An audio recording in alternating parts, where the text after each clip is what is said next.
Hello kahabsat, season na naman ng tinatawag namin sa Likwan ba ay nagitgipo o sa Ilocano kankanool at yung tinatawag din namin na buo na makikita sa ilalim ng mga pine trees.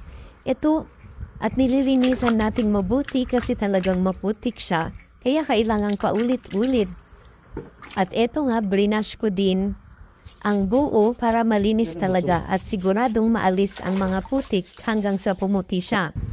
Mahirap at matrabaho talaga pero masarap. Hiniwa ko siya ng manipis pero gumamit ako dyan ng gunting. Ang mga ito ay uri ng mga mushroom. Eto na nga, adobo lahat ang pagkakaluto. Ipapadala natin ang mga ito sa mga kamag-anak natin sa abroad. Kasi nagkikrave din naman sila ng mga pagkaing mga ito. At hayan, meron din kasamang labong na adobo. Mahirap din kunin ang mga ito dahil aakyat ka talaga sa bundok, kaya mahal din ang presyo. Pero worth it naman.